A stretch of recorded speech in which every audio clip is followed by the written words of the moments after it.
Hello बच्चों, नमस्कार। आपका हमारी इस मैथ क्लास में बहुत बहुत स्वागत है। और हम लोग पढ़ रहे हैं मेंसुरेशन में सॉलिड फिगर को। ये हम लोगों की 7वीं दिन की क्लास है और 7वें दिन की क्लास में आज मुख्य रूप से जो हम लोग पढ़ने वाले हैं वो क्यूब को यानी घन को पढ़ने वाले हैं। पिछली जो क्लास थी 6वें दिन की क्लास जो थी उसमें हमने सॉलिड फिगर मेंसुरेशन में जितनी भी बेसिक जानकारियां थी वो आपको बता दी थी। उसमें सॉलिड फिगर थे, आपका क्यूबॉइड था, क्यूब था, कोन था, स्फीयर था, इस और हेमी स्फीयर था, सिलेंडर था। ये सारी चीजों की हमने बेसिक जानकारियां, फार्मूले, वो सारी चीजों को आपको बता दिया था। और आज 7वें दिन की क्लास में हम लोग पढ़ेंगे क्यूब यानी घन से संबंधित मोस्ट इंपॉर्टेंट क्वेश्चन, वे क्वेश्चन जो एग्जाम में पूछे गए हैं। तो बिना देर किए हुए चलते हैं क्वेश्चन नंबर फर्स्ट पे। और उससे पहले अगर आपने हमारे चैनल को सब्सक्राइब नहीं किया है तो उसे सब्सक्राइब कर लें, बेल आइकन प्रेस कर लें, लाइक भी कर लें। और अगर आपके फ्रेंड जो पढ़ने वाले हैं, कंपटीशन एग्जाम की तैयारी कर रहे हैं, उनको भी आप वीडियो शेयर करिएगा। तो चलिए आज देखते हैं घन से संबंधित महत्वपूर्ण प्रश्नों को। लिखा हुआ है, पहला प्रश्न है, यदि दो घनों की भुजाओं के बीच का अनुपात 2:3 है तो इनके आयतनों का अनुपात क्या होगा। अब देखिए, बात यहां घन की जा रही है और हम घन के बारे में सब कुछ बता चुके हैं। किस प्रकार से क्षेत्रफल का फार्मूला है, किस प्रकार से आप विकर्ण निकालेंगे और किस प्रकार का फिगर घन का बनता है, वर्ग का किस प्रकार बनता है और घन को वर्गाकार ठोस भी बोला जाता है, वो सारी चीजें हम बता चुके हैं। तो चलिए फिर भी आप लोगों को फिगर बना के दिखा देते हैं। घन में घन कुछ इस प्रकार से बनेगा। दो घन दिए गए हैं, समझिएगा आप कितने घन दिए गए। एक घन ये दिया गया है, ए जिसकी भुजा है। आपको बनाने की आवश्यकता नहीं, आप कंपटीशन एग्जाम होते हैं जो उसमें समय कम होता है तो आप केवल समझने के उद्देश्य से बना रहे हैं। तो यहां पे क्या है, बी है, ये भी बी है और ये भी बी है। अब यहां पे देखेंगे दोनों दो घन है, एक घन ये है जिसकी भुजा ए है तो सभी भुजाएं बराबर होंगी। अगर इसकी भुजा हमने बी मान ली है तो इस घन की भुजा भी सभी बराबर होंगी। तो भुजाओं का अनुपात कितना दिया गया, ए अनुपात बी, और यहां दिया गया 2:3। अब आप समझिएगा भुजाओं के बीच का अनुपात क्या हो गया, 2:3 हो गया।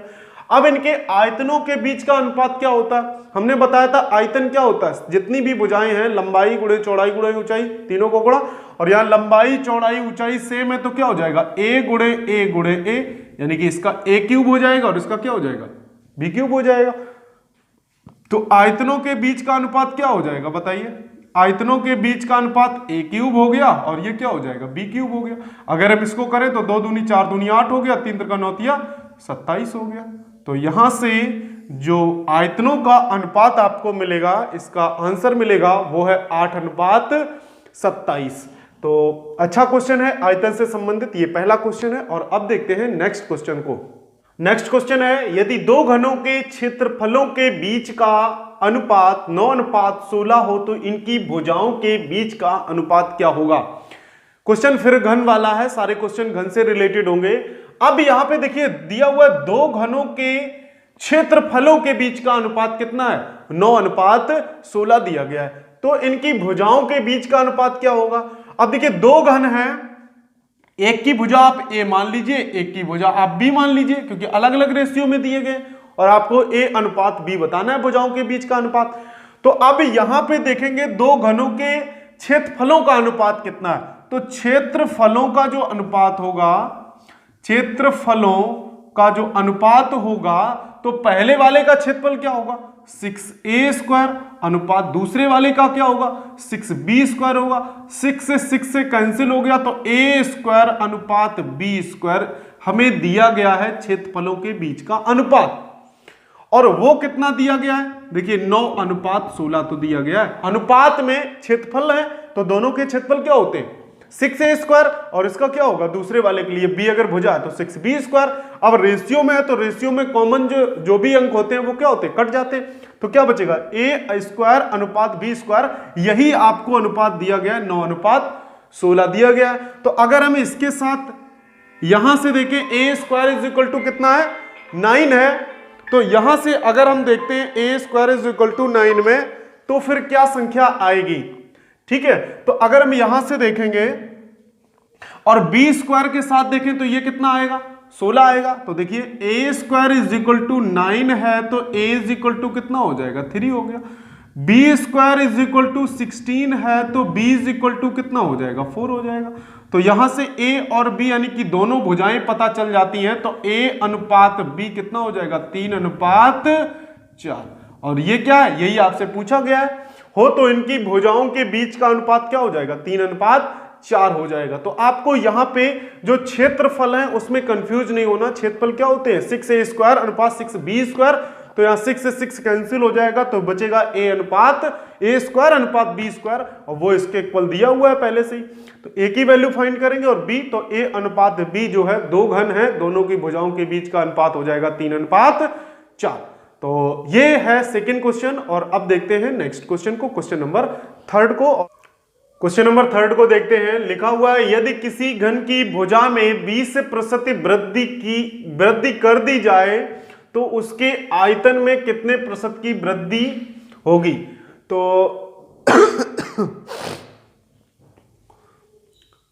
क्वेश्चन नंबर थर्ड देखते हैं। यदि किसी घन की भुजा में 20% की वृद्धि कर दी जाए तो उसके आयतन में कितने प्रतिशत की वृद्धि होगी।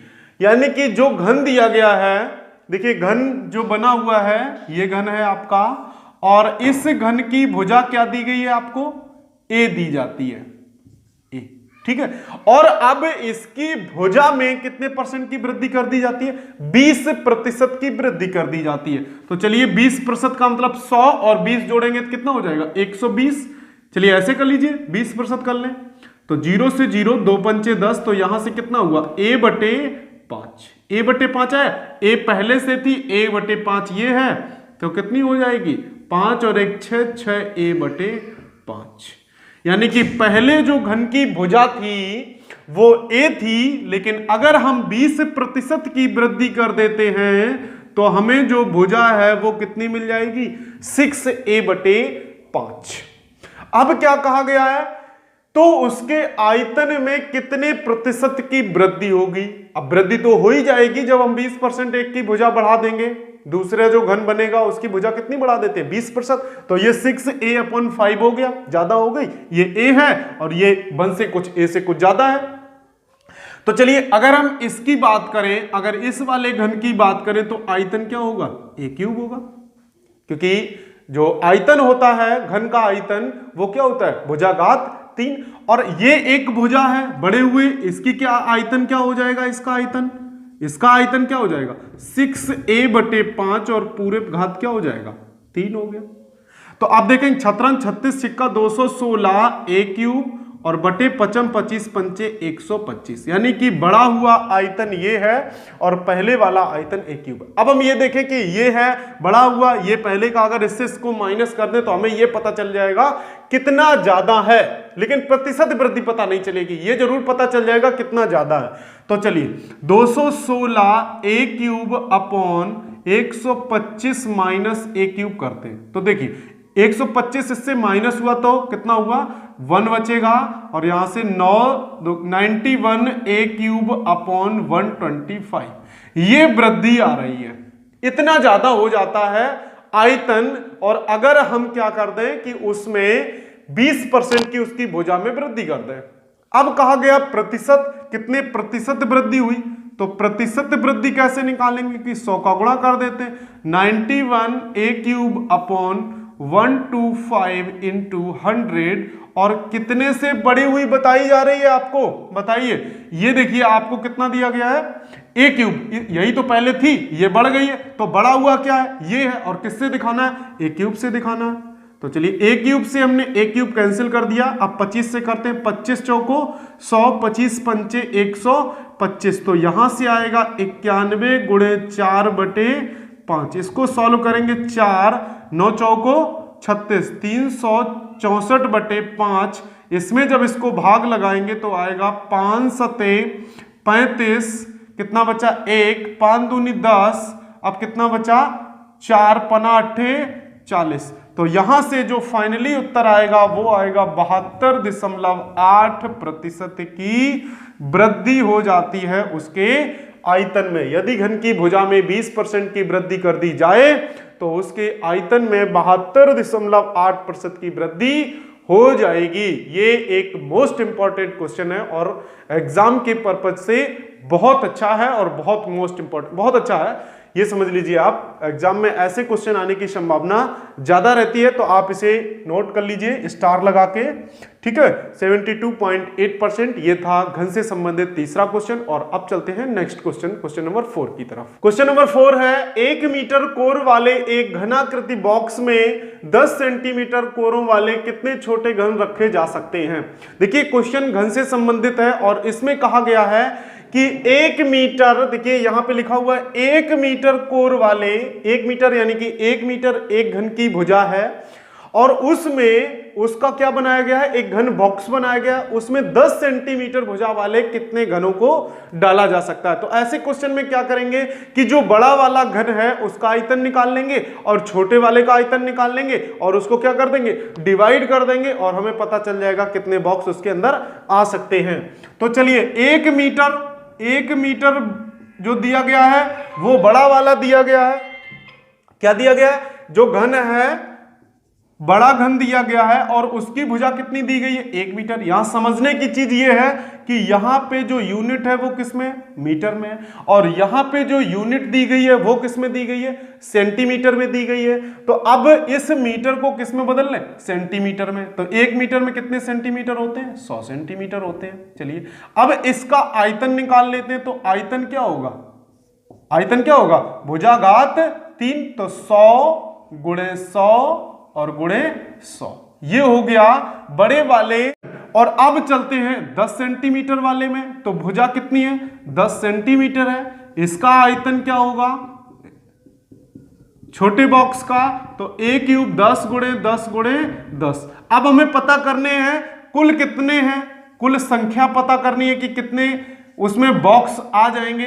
तो बड़े वाले में से यानी कि 100 गुणे 100 गुणे 100, इस वाले में हम छोटे वाले का क्या लगा देंगे, भाग लगा देंगे। लीजिए भाग लगा दिया। तो 1 0 से 1 0, 1 0 से 1 0, 1 0 से 1 0, तो कितना बचा, 100 और 10 1000। यानी कि बड़े 1 मीटर जो कोर है उस घन में जो बॉक्स बनाएंगे घन का, उसमें 10 सेंटीमीटर भुजा वाले कितने आ सकते हैं, 1000 घनों को डाला जा सकता है। तो ये एक अच्छा क्वेश्चन है, इसे नोट कर लीजिए। और अब चलते हैं नेक्स्ट क्वेश्चन, क्वेश्चन नंबर 5 की तरफ। नेक्स्ट क्वेश्चन है, लिखा हुआ है, यदि द्रव से बने 3 घनों जिनकी एक भुजा क्रमशः 30 सेंटीमीटर, 40 सेंटीमीटर तथा 50 सेंटीमीटर है को पिघलाकर एक घन बनाया जाए तो नए बने घन की सभी सतहों का कुल क्षेत्रफल क्या है। यानी कि 3 घन आपको दिए गए हैं, जिसमें पहला घन है जिसकी भुजा है 30 सेंटीमीटर, दूसरे की 40 सेंटीमीटर, तीसरे की 50 सेंटीमीटर। यानी कि आपको a एक 30 सेंटीमीटर दिया गया है, एक b 40 सेंटीमीटर दिया हुआ है और एक c दिया गया है 50 सेंटीमीटर।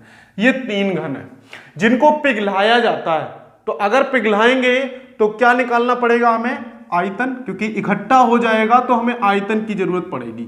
चलिए इकट्ठा जब तीनों को गला देंगे, 3 भुजा वाले अलग अलग भुजाओं वाले हैं, तो तीनों का आयतन निकाल के उनको जोड़ लेंगे तो हमें टोटल आयतन पता चल जाएगा।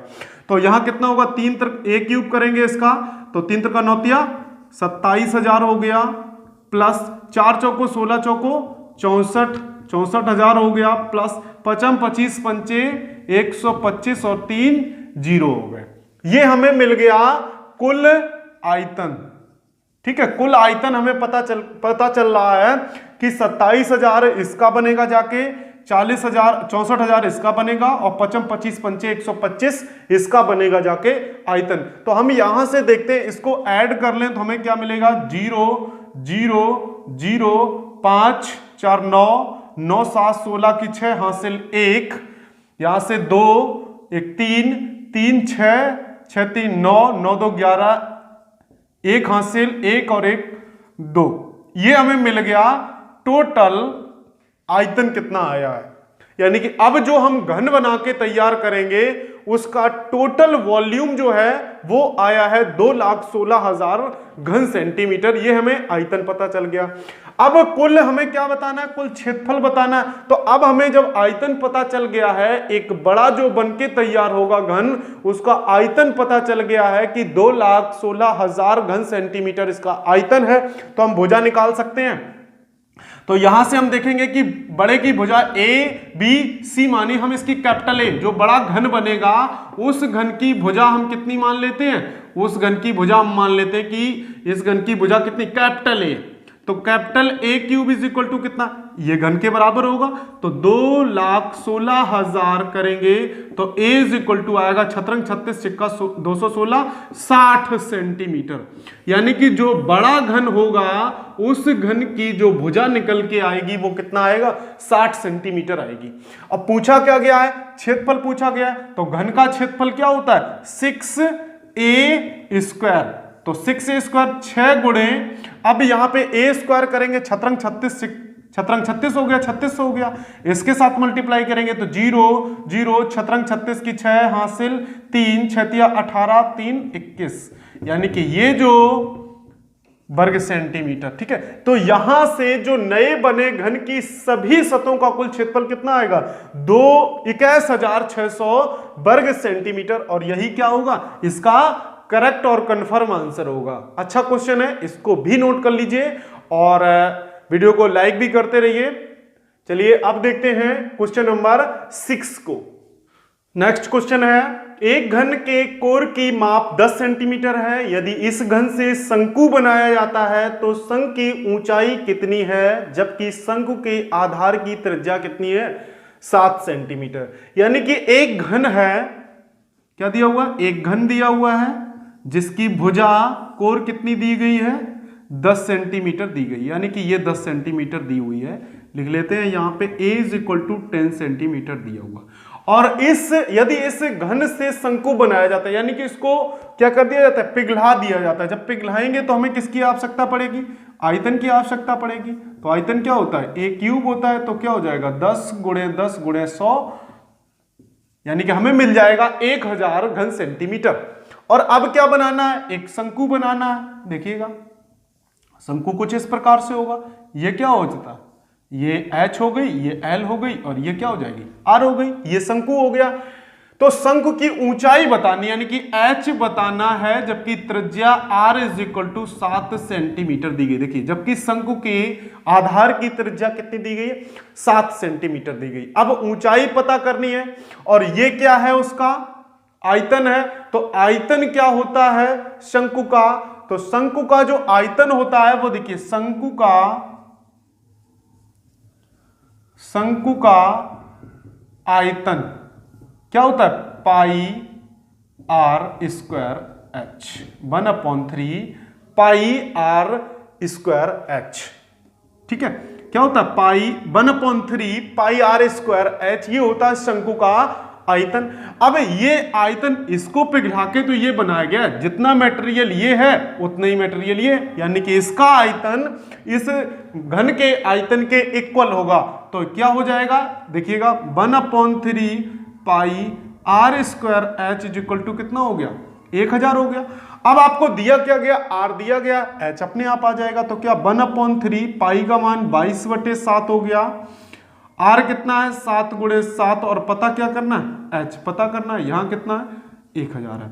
तो 7 से आप 7 काट दीजिए, तो अब h इज इक्वल टू जो आएगा उसे लिखेंगे 1000, ये नीचे वाला 1000 के 7 हो गया, और ये क्या है अपॉन में नीचे चले जाएगा 22 गुणे 7।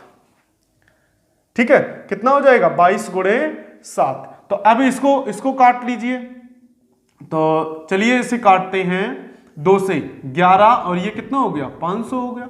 तो यहां से आ जाएगा 1500, और उसमें भाग लगाना है 11 7 77 का।